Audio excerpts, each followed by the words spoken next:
Hi, welcome to the Modern Application Development screencast. In this short screencast, we will learn how to use browser developer tools or console. What we need, obviously a browser, a Firefox or Chrome, both are fine. That's it. So currently we're going to use this website called HTTP bin. It's not, we can use that, but we have our own installation. I'll share this URL with you to do our experiments. How to open a console? That's the first question that one might have. Let's check both in Chrome and Firefox. This is Firefox.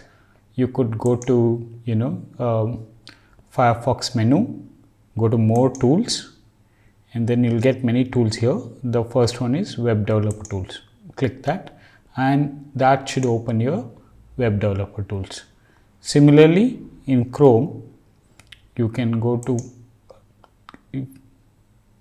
Chrome menu here on the top right, go to more tools and then say developer tools, and that should also open.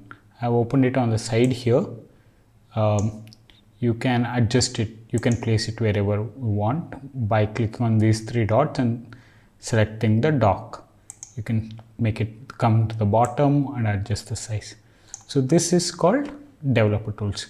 The other way to get in here is you can right click on any web page you want and click on inspect, and that should actually open up the developer console. Similarly in the Firefox too. You can let me just close this and right click and click on say inspect, and it should open the developer tools or console. Now I'm just going to go through one of the browsers because they almost look similar. I think if you know the functionalities, you can explore the other one by yourself. So let's go to Chrome. So I'm just running an app here. I just right clicked and opened the developer console. As you can see on the top, there are many tabs and they have different functionalities.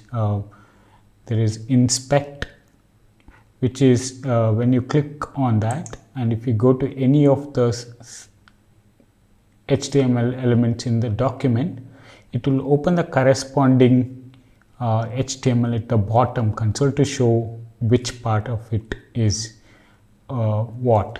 For example, if you want to see where is this HTTP bin, and you can see that's where this is, or you can move over and explore different parts of the page.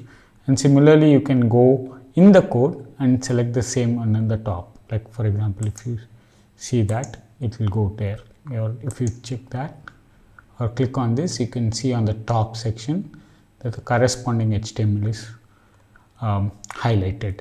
This is how you know which part is what. And you can also see the HTML document, how it is laid out. It has whenever you select an element here, you can see the hierarchy here of up to that class. And on the right side, there's a smaller tab or a section which shows the style of it. For example, when I click on this, we know that it's a div, and there could be many kinds of styles applied to it based on tag or based on class or hierarchy, all of it. But you can see what is applied in total by clicking on the computed thing. You select this and go to the computed version, so you can see that there are many styles applied to that part of it. Just scroll and see. See, this is this block here.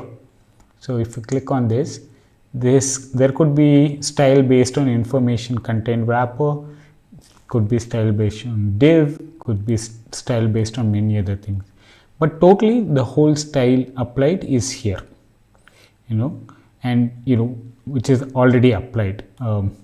So you can expand them to see how that style is traveled or being applied. Where does it define and how does it come? Let's say the color of the font within this whole div is black, this color, almost black or dark gray.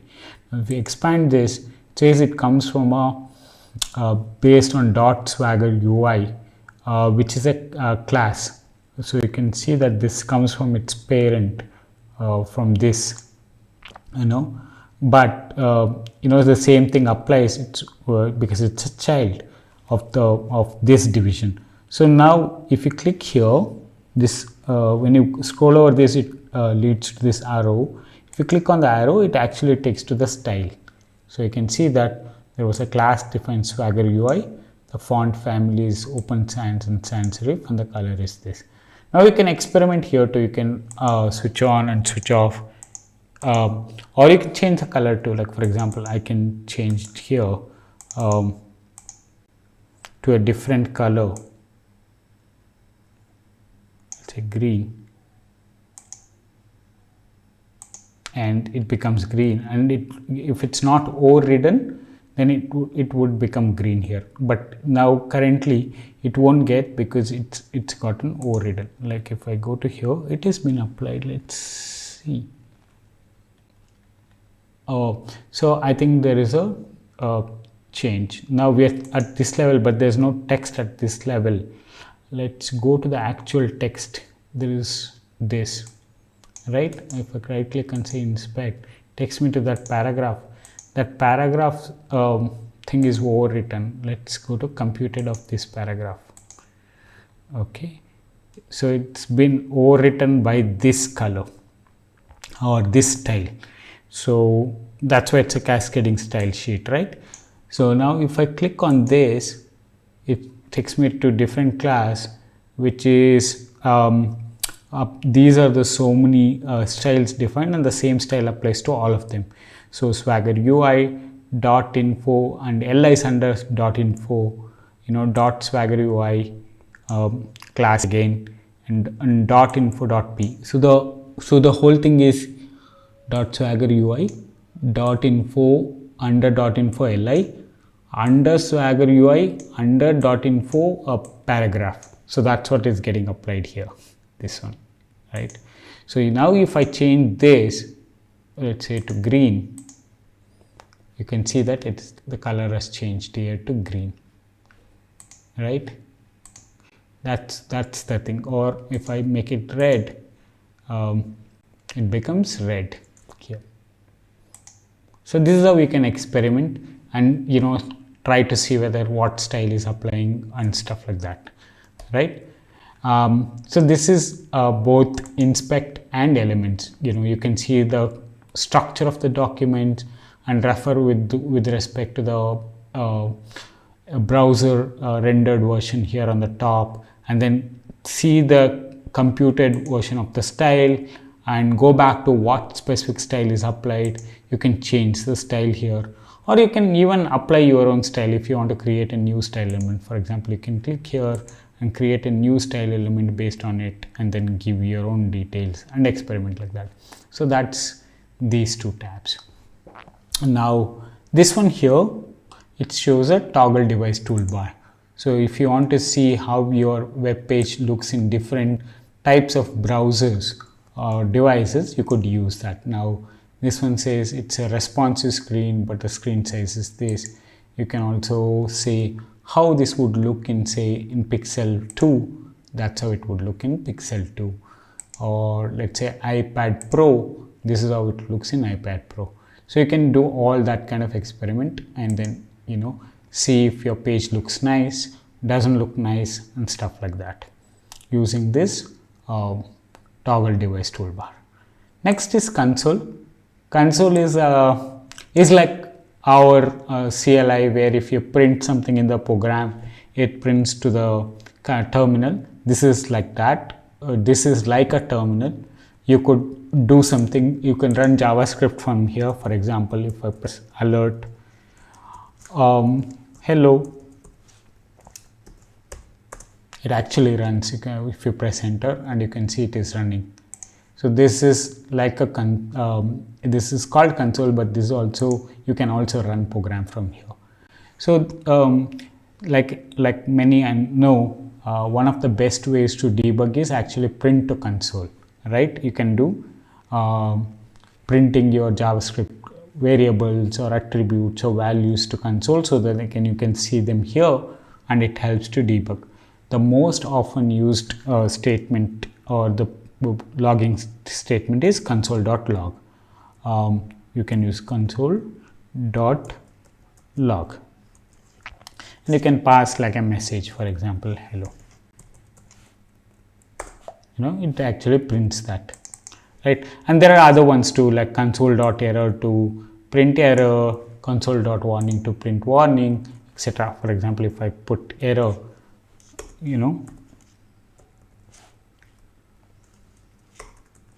like printing error message, right? Then it actually prints the error message. Basically, you won't be doing it from here. You will be actually creating a HTML and printing within that. Let's say, let's say we open an HTML file, which is a simple HTML file, but we have some JavaScript in it. Like you're doing some experiment, which runs at when the page starts, right? So I'm just going to add a script tag here and add some JavaScript. It may not, I'm not going to do anything significant, but just to show how it works. Say pt, and let's say you have a function call on click of this, okay, on click of this text box. I just want to call hello. Okay, so we'll define a function called hello. Now, how do we know this is getting called? We can, do an alert and say hello, right? So that's one way of debugging, putting alerts. Let's say if I do this and if I click on this, it says hello, right? Let's, instead of putting on a thing, let's put it on a button.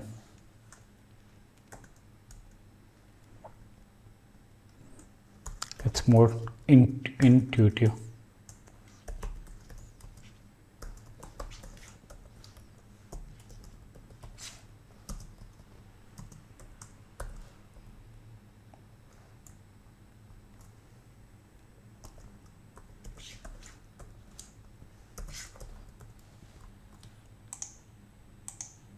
Right? There's a button. If I click on that, it calls hello. But you don't want to do that, right? In real world, when you're writing an application, you don't want to show like your debugging messages as part, as alert. So what you could do is console.log and hello, right? That would make it, for example, if I open a inspect here and I'll go to console and just click hello. Now it doesn't show the alert, but I still know it went into that part because I'm printing hello, and you can see here on the right side it shows from where it got printed. If I click on that, it shows it got printed from here.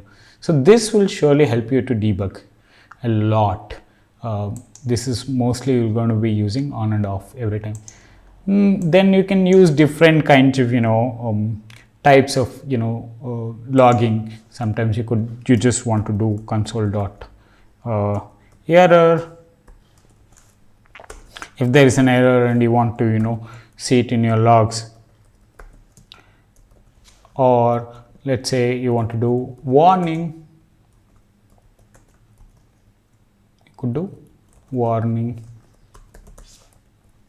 change it back to warn, right? So if you refresh it, it will go away.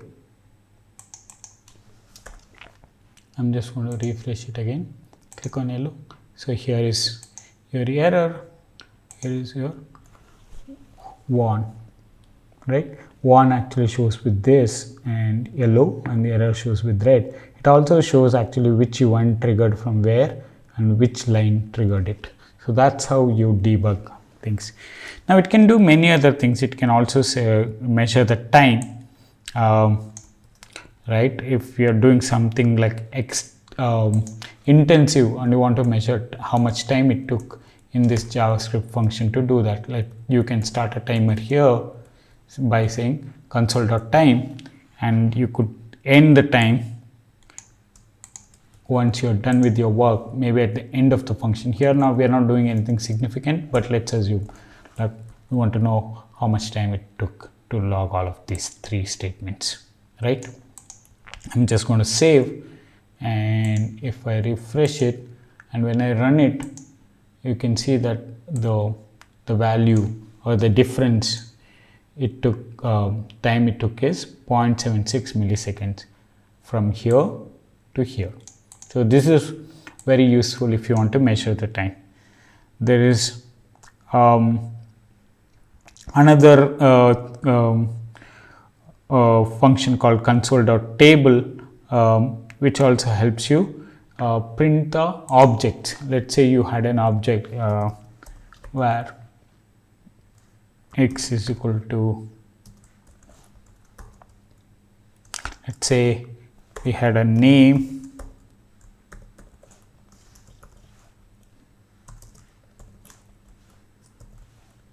okay, and 25, sorry,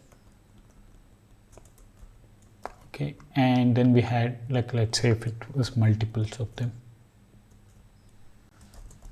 right? This is, let's say 35, and let's say his name was, second person's name was Raj, okay. And one way to see the values of any object is just to log them, right? It should be easy. X, right? Sorry. So if I save this and run this and click on hello, you can see it's printing. You can explore it, the object, and see that, you know, each list item or array item. But there is like much more friendlier way to print this into the console, and that's called table, right? If you press print table, and then let me just refresh it and print hello, you can see the whole object as a table, whole array as a table. This is much more friendlier and easy to debug than just printing. So this, you could use it to print any of such content or values. There are many other things like console.trace, console.directory, and other things. You can actually try printing the console and see, like if you type console here and just press enter, it shows all kinds of functions it has.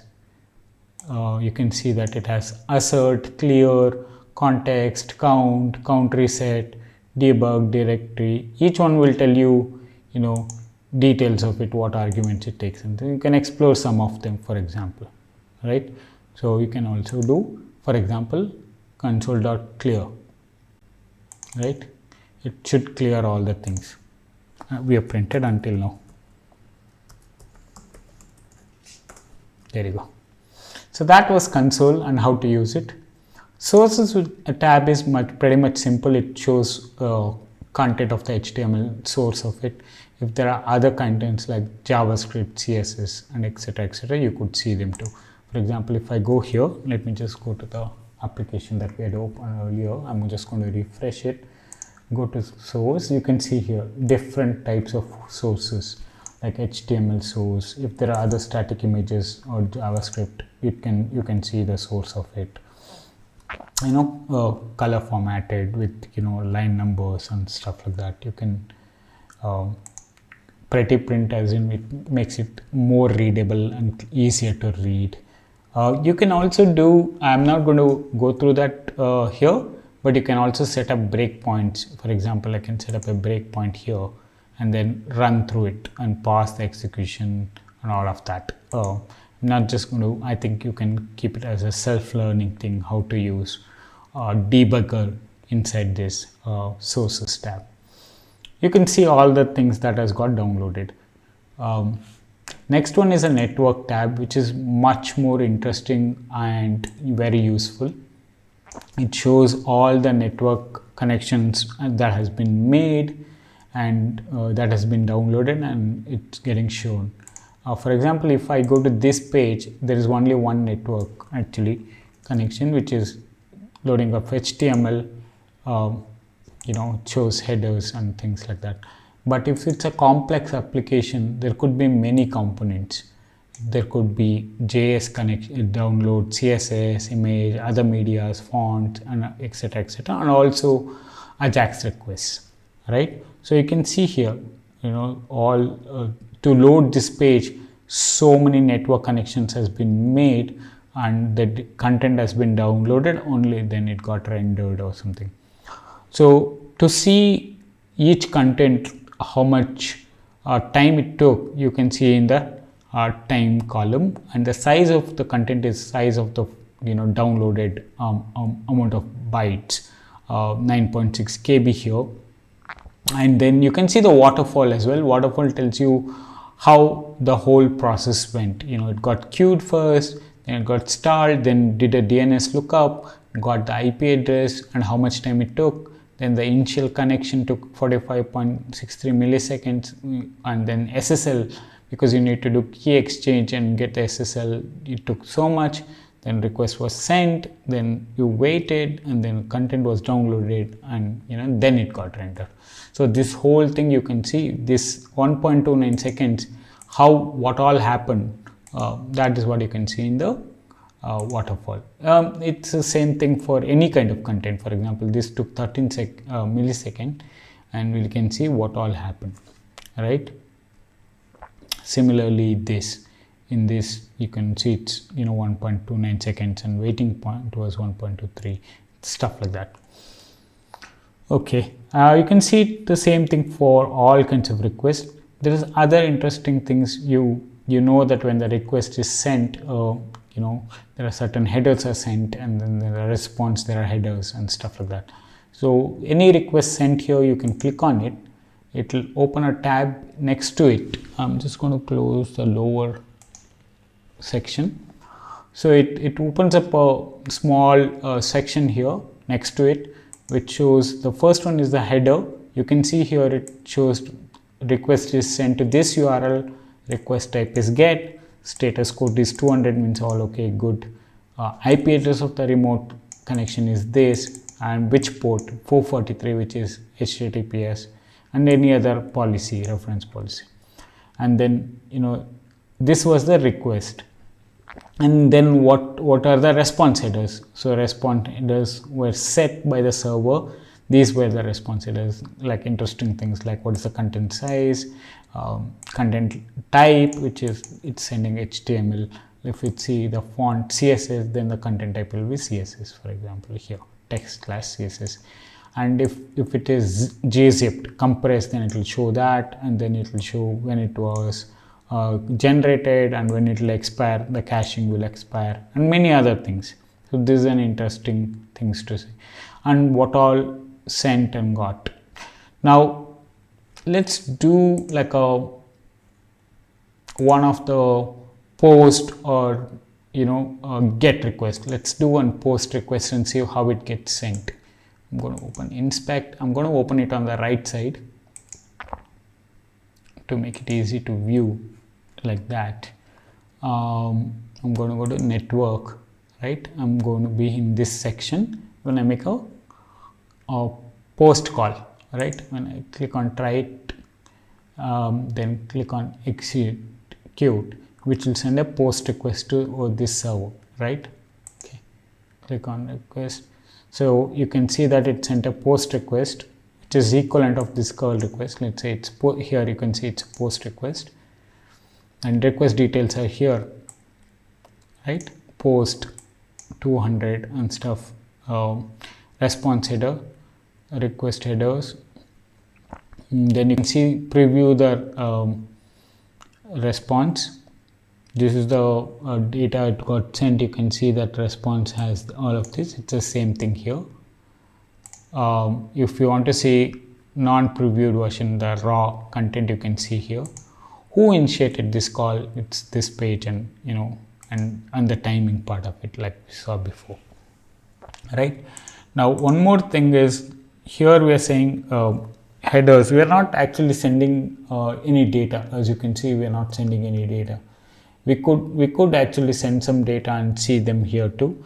let's try like another experiment where we're going to send some data. Let's say we are doing a form submission. So here is a form. I'm just going to clear this section. Here is a form. Let's fill up some name, Thejesh. Telephone is 99999000000. My email is i@thejesh.com. I'm just going to ignore and put some random values for the rest, right?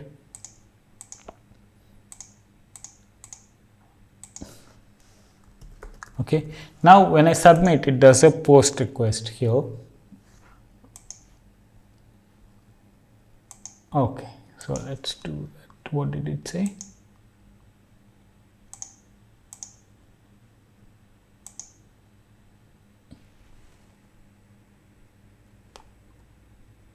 Okay, preferred delivery. Oh, it should be post current time. Okay. Okay, so it made a post request. You can see here. So you can see the request type is post, status is 200. The most interesting part is if you go down, you can see the form data that has been sent to server. This is very useful when you're trying to debug what has been submitted, what has not been submitted. You can see that it has sent custom name is Thejesh, custom telephone is 999, all of them. You can also see the very raw version of it like this, or a past version. So you can see custom name. So this is name of the form element, and this is the value. Like for example, custom email. If I go back here, and if I view source, right, inspect, see here, it's the custom email, this name, that's the name of the form element that's been sent. It won't send the type, it sends with the name. So that's the value that's been sent, and that's how we use network tab to debug the things. There are many other things that you can do. You can preserve the log across the request. If you don't click on this, if you make the next request, the current request will vanish. So usually I enable preserve the log, and whenever I want to clear, I'll clear, right? There is other things. You can also simulate like request, based on different mediums of transport. For example, if you are accessing a website on mobile, how fast will it be? You can throttle it to that level. For example, I can say it's a slow 3G, and if I do refresh on a slow 3G, it would take some time. It won't be that fast. Things like that you can simulate and see how it works. So there are two simulations. One is the network bandwidth simulation, and then there is how the page looks on the mobile simulation. So those are two important things. In the other tabs, you can explore yourselves, the performance tab or the memory tab. I'll just go to application tab because this is important, especially for the content that you store locally in the local session or in the local storage. You might want to clear them sometimes to just debug the things. So you can access local storage and any values that it has. Usually it will be key value pair. Similarly, you can access session storage. It will be here if you want to access. Similarly, index DB, it's like a local DB. You can see access the DB here in this section and clear them. WebSQL if it's enabled. Not all browsers actually support WebSQL. And then there is cookies. If there are any cookies set up, you can see them here. Let's take some other site. Right, if I go to this site, you can right click, inspect, and if I go to application, and see, you can see that there are two cookies set. One by online degree, there are some cookies set, and there are some cookies set by YouTube, right? So you can see the values of it and where it is come from, source of it and all of it. So you can see that source of it is iitm.ac.in, domain of it. This has come from google.com, and this is the key, and this is the value and the size of the cookie, many other attributes. If you want to clear them, you can actually clear them too. You can just delete cookies. Sometimes when you want to clear the whole session, you could do that. Similarly, you can check, session storage. If you kept any values, there's no values here. Similarly, here, so YouTube has stored some session values or in the local storage. If you want to clear it out, you can you can delete that thing, or you can even edit. Like if you're trying to do some experimentation and want to edit, you can edit here, right? You can keep many kinds of JavaScript objects in this. It's quite interesting. I think you should explore the local storage and session storage. Actually, if the document has cached anything, it will be in the cache storage. So if you go to your network, and let's say if I refresh this page,